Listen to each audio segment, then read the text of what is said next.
Berdasarkan hasil pleno, KPU menetapkan pasangan Al-Haris Abdullah Tsani sebagai pemenang pemilihan Gubernur Jambi.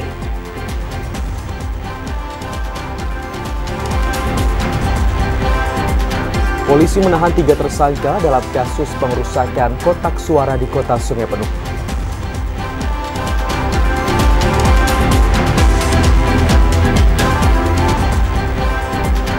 Ditreskrimum Polda Jambi kembali menetapkan tersangka dalam kasus penggelapan tanah perusahaan di PT SBS.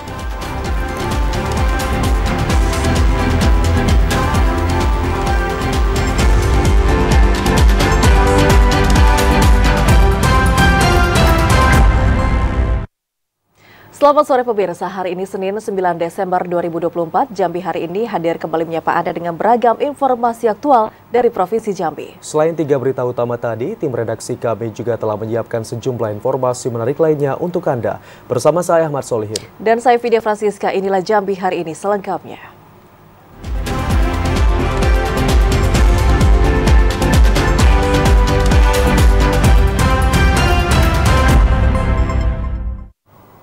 KPU Provinsi Jambi telah menyelesaikan pleno rekapitulasi penghitungan perolehan suara pemilihan Gubernur Jambi tahun 2024. Berdasarkan hasil pleno, KPU menetapkan pasangan Al-Haris Abdullah Tsani sebagai pemenang Pilgub Jambi. KPU Provinsi Jambi telah merampungkan pleno rekapitulasi penghitungan perolehan suara pemilihan Gubernur Jambi 2024. Berdasarkan hasil pleno, pasangan calon gubernur dan wakil gubernur Jambi nomor urut 2, Al-Haris Abdullah Tsani unggul dari pasangan nomor urut 1, Romi Haryanto Sudirman. Pasangan petahana Al-Haris Abdullah Tsani unggul dengan perolehan suara 1.092.823. Sementara pasangan Romi Haryanto Sudirman hanya memperoleh 698.265 suara.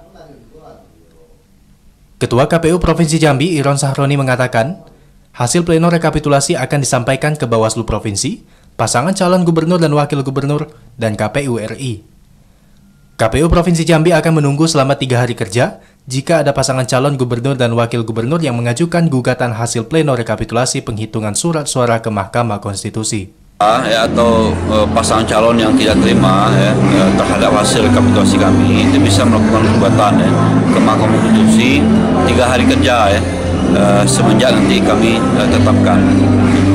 Usai rekapitulasi penghitungan surat suara, KPU Provinsi Jambi akan melakukan penetapan dan usulan pelantikan kepada pasangan calon gubernur dan wakil gubernur terpilih. Pada Pilgub tahun 2024, pengguna hak pilih di Provinsi Jambi berjumlah 1.967.070 suara. Dengan suara sah mencapai 1.791.088 dan suara tidak sah berjumlah 175.982 suara. Yogi Ramadhani, TVRI Jambi melaporkan. Saudara, KPU Muara Jambi saat ini telah melakukan mitigasi terhadap potensi gugatan dari pasangan calon bupati, wakil bupati ke Mahkamah Konstitusi pasca rekapitulasi hasil penghitungan suara. KPU Muara Jambi siap untuk bisa mempertanggungjawabkan kinerja dalam pelaksanaan Pilkada serentak tahun 2024 kali ini.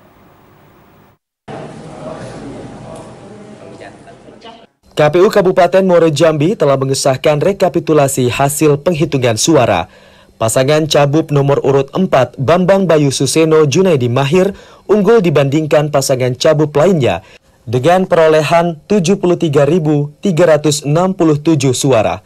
Disusul pasangan Cabup nomor urut 2 Zuwanda Sawaludin dengan perolehan 60.681 suara.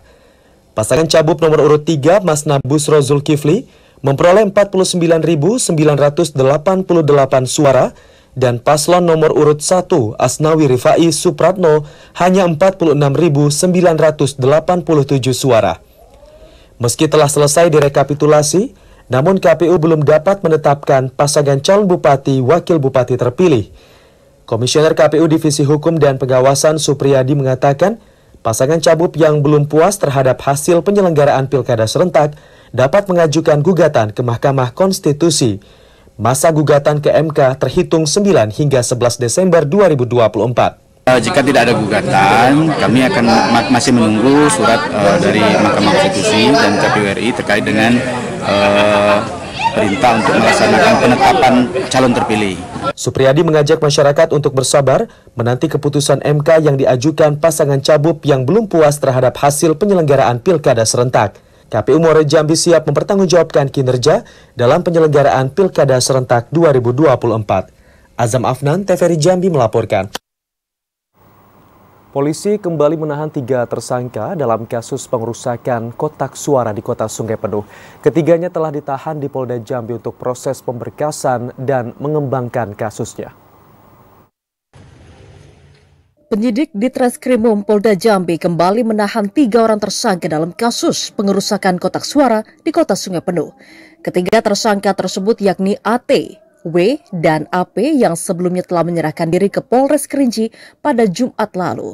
Ketiganya terlibat langsung dalam pengerusakan kotak surat suara pada Pilkada serentak 27 November yang lalu di Kota Sungai Penuh. Kini ketiga orang tersangka masih menjalani proses pemeriksaan oleh penyidik terkait kasus tersebut. Polisi belum merincikan secara detail mengenai peran dari para tersangka. Direktur Reserse Kriminal Umum Polda Jambi Kombes Pol Andri Ananta Yudhistira mengatakan pihaknya pada saat ini masih mengembangkan kasus pengerusakan kotak suara di Kota Sungai Penuh. Tak menutup kemungkinan akan ada tersangka baru dalam kasus tersebut. Sebelumnya terjadi 5 kasus pengerusakan dan pembakaran kotak suara di Kota Sungai Penuh pada saat Pilkada serentak 2024. 12 orang telah ditetapkan sebagai tersangka dan seluruhnya telah ditangkap dan ditahan penyidik Polda Jambi. Ari Haryono, TVRI Jambi, melaporkan. Saudara, tingkat partisipasi pemilih pada Pilkada serentak di tahun ini menurun dibandingkan dengan pemilu serentak di tanggal 14 Februari yang lalu. Pada pemilu serentak 2024, tingkat partisipasi pemilih mencapai 82,5%, sementara untuk Pilkada serentak hanya 79,4%. 6. Jumlah 17. Tingkat partisipasi pemilih pada Pilkada serentak 2024 di Kabupaten Kerinci menurun dibanding pemilu serentak 14 Februari lalu.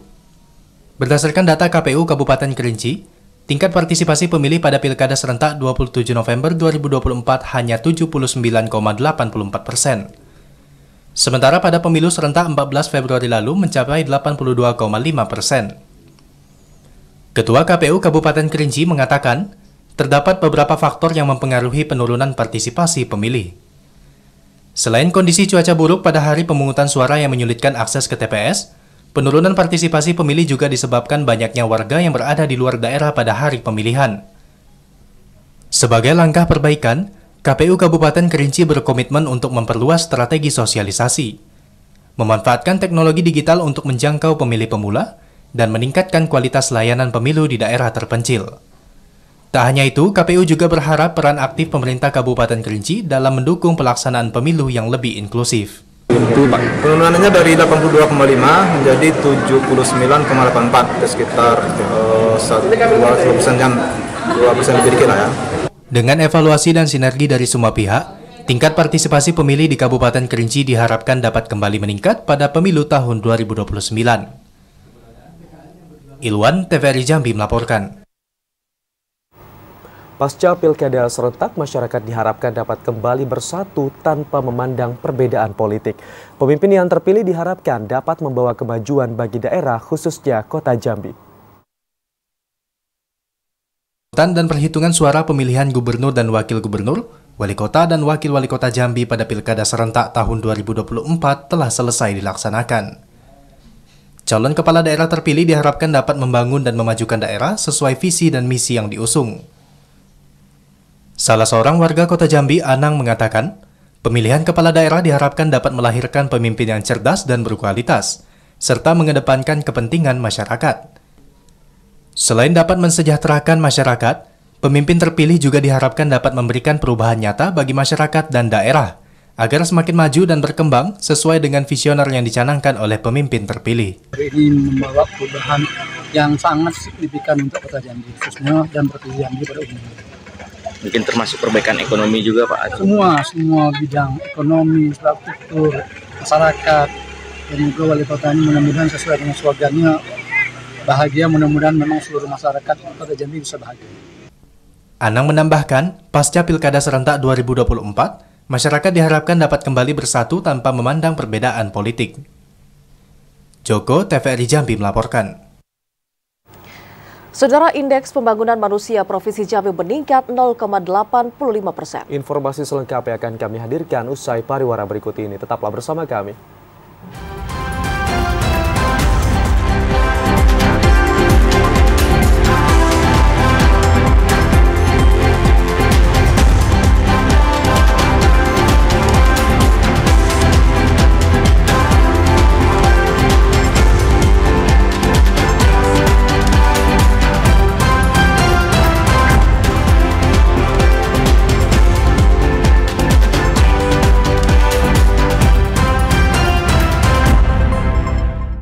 Anda kembali bersama kami di Jambi hari ini.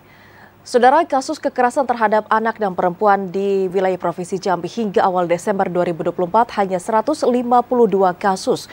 Jumlah tersebut turun dibandingkan dari tahun 2023 yang lalu yang mencapai 245 kasus.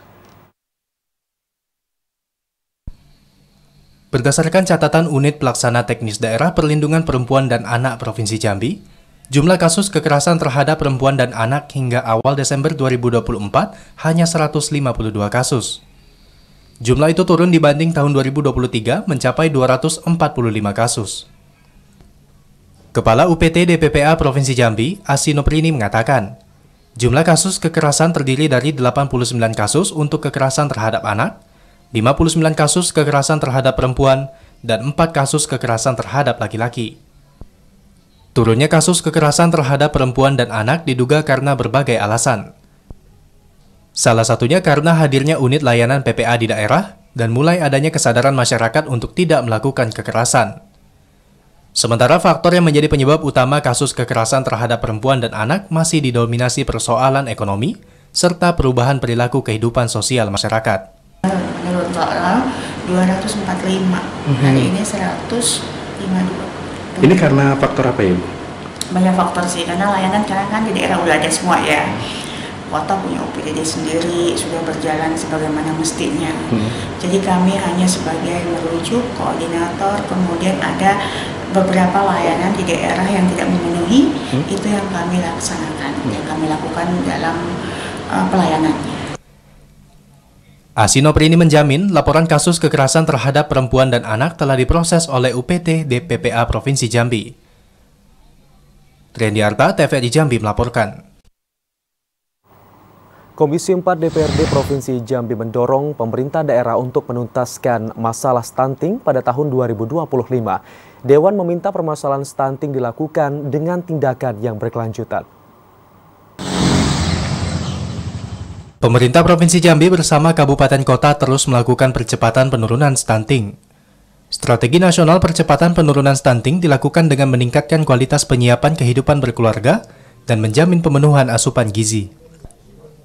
Ketua Komisi 4 DPRD Provinsi Jambi, Samsul Ridwan, mengapresiasi capaian pemerintah Provinsi Jambi dan kabupaten kota yang telah memaksimalkan upaya penanganan kasus stunting. Permasalahan stunting harus menjadi perhatian bersama, terutama anak-anak yang berada di wilayah pelosok dan terpencil. Penanganan kasus stunting di daerah pelosok dinilai masih kurang maksimal, karena adanya berbagai persoalan seperti infrastruktur jalan dan masih kurangnya tenaga kesehatan di posyandu dan puskesmas. Stunting kan memang jadi isu nasional, dan kita tentunya di provinsi sudah menganggarkan ini di Dinas Kesehatan. Tentu treatmentnya berbeda-beda. Samsul Ridwan minta Dinas Kesehatan Provinsi dan Kabupaten Kota memprioritaskan program percepatan penurunan stunting pada tahun 2025 dengan mengoptimalkan anggaran yang telah ditetapkan. Edi Kusnadi, TVRI Jambi melaporkan. Saudara, indeks pembangunan manusia Provinsi Jambi hingga bulan Desember di tahun 2024 kali ini mencapai 74,36. Jumlah itu meningkat 0,63 poin atau 0,85% dibandingkan dengan tahun 2023 yang hanya 73,733.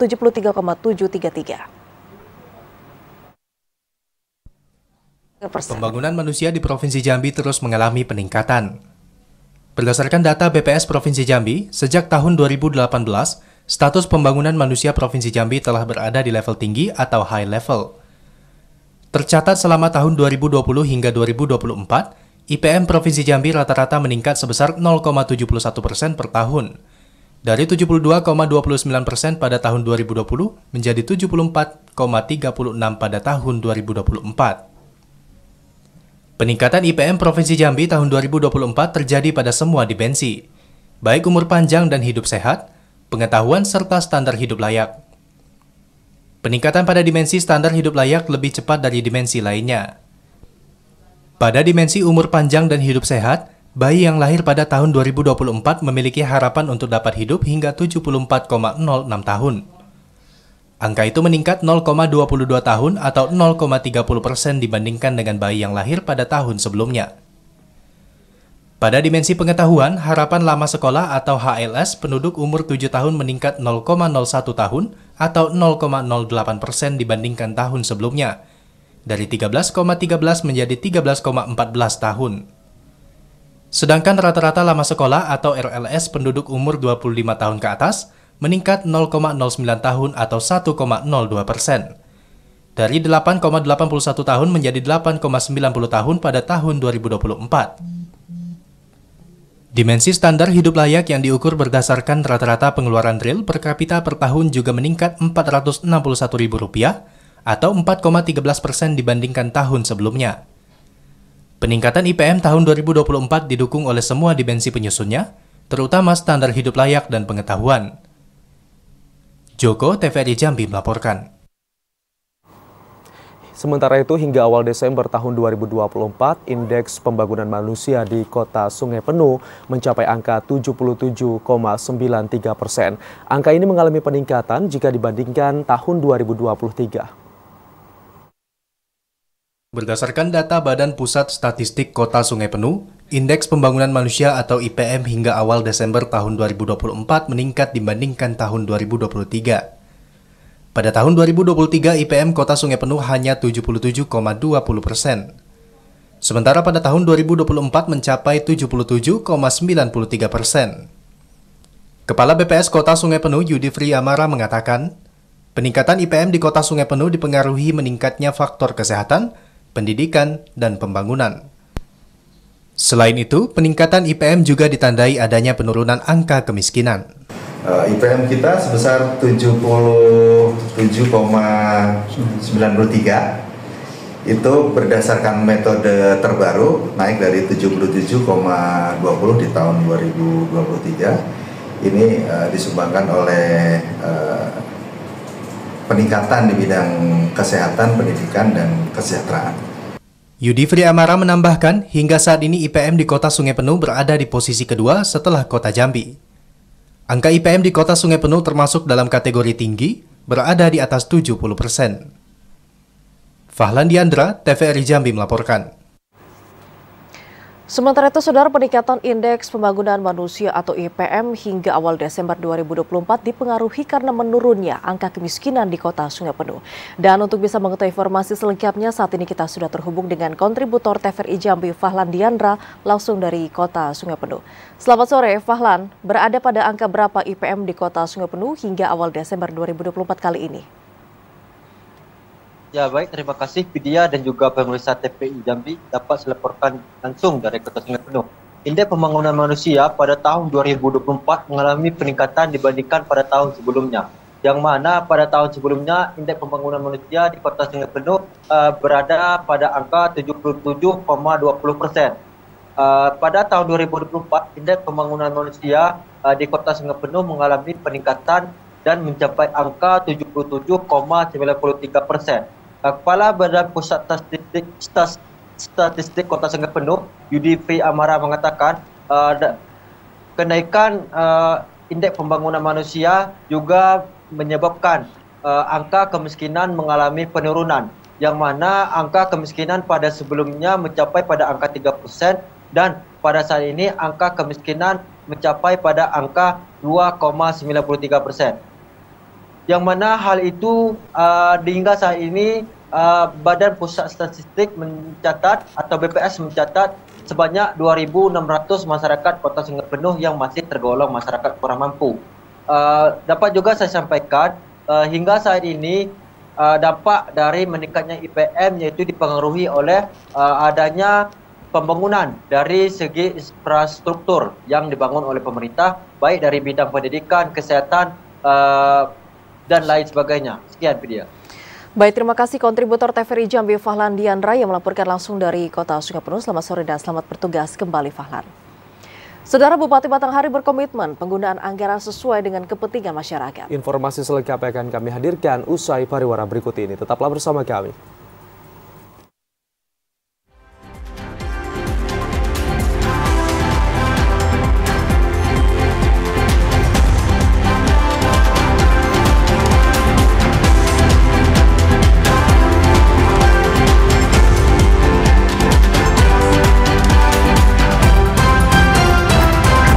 Anda kembali bersama kami di Jambi hari ini dalam segmen editorial. Saudara, program pendidikan guru penggerak diharapkan dapat meningkatkan kualitas pendidikan di Kabupaten Batanghari. Guru penggerak diminta untuk bisa mengidentifikasi seluruh kebutuhan siswa dalam mengembangkan keterampilannya.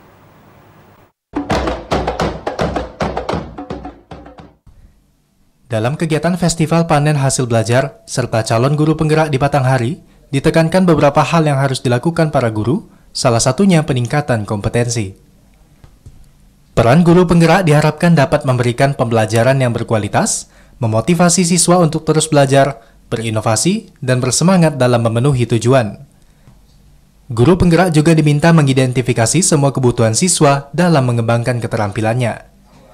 Hal itu diutarakan Bupati Batanghari Muhammad Fadil Arif saat acara Festival Panen Hasil Belajar tahun 2024 pada Senin siang di Serambi Rumah Dinas Bupati Batanghari. Pendidikan yang berkualitas sangat dibutuhkan untuk mempersiapkan generasi muda dalam menghadapi tantangan di masa depan. Festival Panen Hasil Belajar merupakan bentuk refleksi pencapaian dari hasil program guru penggerak. Program guru penggerak ini diikuti 35 calon guru penggerak angkatan 11. Pas acara hari, guru mendidik dirinya supaya kompetensinya meningkat. Kemudian dari pendidikan guru tadi ada transfer knowledge kepada siswa-siswinya. Maka Bapak Ibu guru sering-sering pada saat masuk kelas atau upacara diperhatikan wajah siswa-siswinya. Pada kegiatan ini, pemerintah Kabupaten Batanghari memberikan sejumlah bantuan peralatan sekolah kepada 85 siswa sekolah dasar dan 174 siswa SMP. Ade Juniawan, TVRI Jambi melaporkan. Bupati Batanghari Muhammad Fadil Arif berkomitmen setiap penggunaan anggaran di daerah dapat dikelola dengan baik dan bermanfaat bagi kepentingan masyarakat. Pemkab Batanghari saat ini telah menggandeng aparat penegak hukum untuk mengawasi setiap perencana dalam penganggaran di masing-masing OPD. Memperingati Hari Anti Korupsi Sedunia pada 9 Desember 2024, pemerintah Kabupaten Batanghari diminta dapat melakukan pengelolaan anggaran dengan baik dan sesuai peruntukan. Hal itu menjadi komitmen Bupati Batanghari Muhammad Fadil Arif untuk mengontrol setiap anggaran yang dipergunakan benar-benar sesuai kebutuhan pembangunan daerah. Kedepan, setiap penganggaran harus disesuaikan dengan kegiatan yang lebih mementingkan masyarakat dan mencegah adanya kebocoran anggaran yang berpotensi terjadinya penyalahgunaan dana. Pemerintah Kabupaten Batanghari saat ini telah menggandeng aparat penegak hukum untuk mengawasi setiap perencana dalam penganggaran di masing-masing OPD, agar pelaksanaannya berjalan sesuai ketentuan dan aturan yang berlaku. Untuk memastikan bahwa anggaran daerah digunakan sebesar-besarnya untuk kepentingan masyarakat dan kemakmuran masyarakat. Jadi bagaimana korupsi ini terus kita minimalkan dan insya Allah di tiba waktu nanti bisa dihilangkan. Jadi jangan sampai terjadi kebocoran-kebocoran yang manfaatnya tidak akan jelas untuk efek kepada ekonomi masyarakat Kabupaten Batanghari. Muhammad Fadil Arif berharap momentum Harkodia dapat memberikan pemahaman yang lebih baik bagi ASN untuk lebih berhati-hati dalam mengelola anggaran daerah dan terhindar dari penyalahgunaan. Ade Juniawan, TVRI Jambi melaporkan. Kita ke sorotan lainnya, Saudara. Kanwil DJPB Provinsi Jambi membangun wilayah zona integritas anti korupsi. Upaya tersebut dilakukan untuk bisa menghilangkan gratifikasi dan juga kasus suap di lingkungan pemerintah. 9 Desember setiap tahunnya diperingati dengan Hakordia atau dikenal dengan Hari Anti Korupsi Sedunia.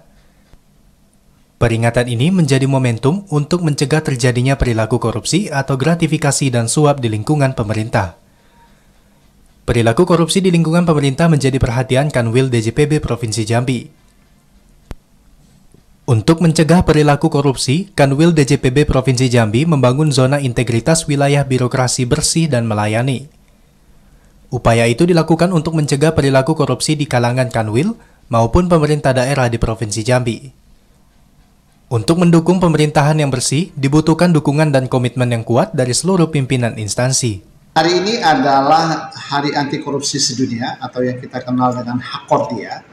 Kami dari jajaran Kanwil Ditjen Perbendaharaan saat ini sedang membangun zona integritas menuju wilayah birokrasi bersih dan melayani atau WBBM, karena kami sudah mendapatkan predikat sebagai WBK, dan juga mendukung, sedang berproses juga kami dalam rangka SMAP, Sistem Manajemen Anti Penyuapan. Burhani AS menambahkan, setiap instansi maupun satuan kerja Kanwil DJPB Provinsi Jambi harus berinovasi memperbaiki pelayanan eksternal dan internal, agar pencegahan tindak pidana korupsi dapat dilaksanakan dengan baik.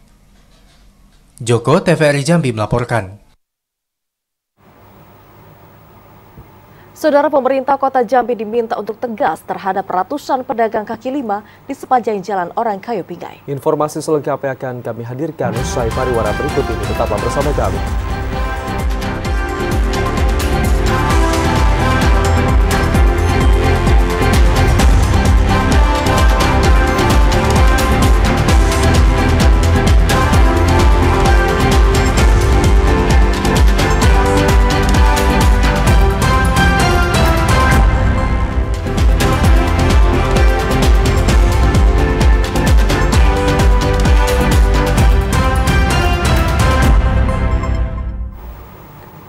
Terima kasih Anda masih bersama kami di Jambi hari ini.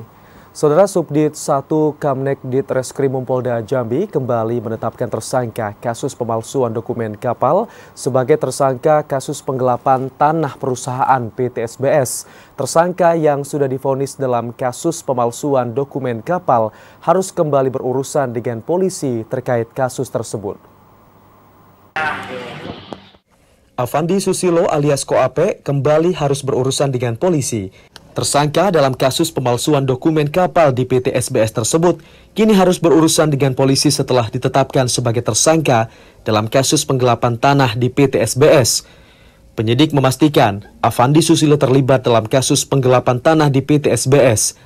Area tanah yang dimiliki PT SBS di kawasan Pelabuhan Talangduku, Kabupaten Muaro Jambi ternyata digelapkan dan dialihkan kepemilikannya ke perusahaan pribadi milik tersangka. Penetapan tersangka ini berdasarkan gelar perkara yang dilakukan penyidik pada Jumat lalu. Saudara KA yang saat ini ada di lapas akan dilakukan pemeriksaan. Pemeriksaan sebelumnya telah kita lakukan juga terhadap perkara ini. Saat ini penyidik bakal mendalami kasus penggelapan tanah perusahaan PT SBS untuk proses pemberkasan. Ari Haryono, TVRI Jambi melaporkan. Pemerintah Kota Jambi diminta untuk tegas terhadap ratusan pedagang kaki lima yang berada di sepanjang Jalan Orang Kayu Pingai. Kondisi ini membuat para pedagang yang berjualan di dalam Pasar Talangbajar sepi pembeli. Keberadaan pedagang kaki lima di sepanjang Jalan Orang Kayu Pingai mulai dikeluhkan pedagang yang berjualan di dalam Pasar Talangbajar, Kota Jambi. Keberadaan PKL membuat dagangan para pedagang yang berjualan di dalam pasar sepi pembeli. Bahkan ada beberapa lapak pedagang yang tutup karena mereka lebih memilih berjualan di pinggir jalan. Kondisi itu menjadi keluhan para pedagang yang berjualan di dalam pasar. Pedagang yang berjualan di dalam pasar meminta pemerintah Kota Jambi tegas terhadap PKL yang berjualan di pinggir jalan. Namanya jalan tidak boleh berjualan. Sedangkan itu kan yang larang, pemerintah larang. Pemerintahnya yang tegas karena urusan pindahan. Keberadaan PKL yang berjualan di sepanjang Jalan Orang Kayu Pingai juga mengganggu aktivitas pengguna jalan. Tak heran jika di kawasan tersebut kerap terjadi kemacetan. Joko, TVRI Jambi melaporkan. Sudah hampir sepekan, nelayan tradisional pencari udang ketak di Kuala Jambi tak pergi melaut. Hal itu disebabkan cuaca ekstrim yang ditandai dengan hujan yang cukup deras dan angin kencang yang terjadi dalam beberapa minggu terakhir ini. Sejumlah nelayan di Parit 13 Kelurahan Tanjung Solok, Kecamatan Kuala Jambi, Kabupaten Tanjung Jabung Timur tidak berani melaut mencari udang ketak. Hal itu disebabkan cuaca ekstrem yang ditandai dengan hujan yang cukup deras dan juga angin kencang yang terjadi dalam beberapa minggu terakhir ini. Salah seorang nelayan pencari udang Ketak, Mail, mengatakan sudah 1 minggu ini para nelayan pencari udang tak lagi melaut akibat cuaca yang buruk. Sulitnya tangkapan akibat gelombang tinggi dan angin kencang yang juga disertai hujan yang cukup deras membuat nelayan khawatir terjadi sesuatu pada saat sedang melaut. Untuk bisa memenuhi kebutuhan sehari-hari, para nelayan hanya mencari ikan dengan cara memancing di perairan dangkal yang tak terlalu jauh dari daratan. Sembari menunggu cuaca normal, para nelayan memperbaiki jaring serta perahu mereka yang bocor. Mail menambahkan, selain cuaca ekstrim, sulitnya bahan bakar minyak jenis solar juga turut dirasakan nelayan di Pari 13, Kelurahan Tanjung Solo, Kecamatan Kuala Jambi, Kabupaten Tanjung Jabung Timur. Kliva Patria, TVRI Jambi, melaporkan. Saudara, sayuran jenis kacang panjang di Kabupaten Muaro Jambi turun drastis di harga Rp1.000 per kilogramnya. Dan agar tidak semakin merugi, petani kacang panjang beralih untuk bisa menanam cabai. Petani kacang panjang di Desa Bukit Baling, Kecamatan Sukernan, Kabupaten Muaro Jambi, mengeluhkan anjloknya harga kacang panjang di tingkat pedagang. Sejak 1 bulan terakhir, harga kacang panjang di sejumlah pasar tradisional turun drastis di harga Rp1.000 per kilogram dari harga sebelumnya mencapai Rp5.000 per kilogram. Salah seorang petani kacang panjang, Jumadi, mengatakan penurunan harga membuat petani merugi karena tak sebanding dengan biaya penanaman dan perawatan. Penurunan harga kacang panjang membuat petani rugi hingga Rp20 juta. Agar tidak semakin rugi, dirinya dan petani lainnya saat ini beralih menanam cabai. Normal saja gitu. Normalnya berapa, Pak? Normalnya kalau cabai itu 25 ke atas. Kalau kacang? Kalau kacang normalnya sampai 5.000. Oh, kemarin 1.000 ya? 1.000. Di harga 1.000 apa yang kita rasakan, Pak? Ya. Yang kita rasakan ya sedih lah kalau petani harga 1.000 perak. Jumadi dan petani lainnya berharap pemerintah daerah dapat membantu menormalkan kembali harga komoditi pertanian. Azam Afnan, TVRI Jambi melaporkan. Informasi tadi sekaligus menutup perjumpaan kita di Jambi hari ini. Terima kasih atas perhatian dan kebersamaan Anda. Akhirnya saya Ahmad Solihin. Dan saya Vidya Francisca pamit undur diri. Wassalamualaikum warahmatullahi wabarakatuh. Selamat sore dan sampai jumpa.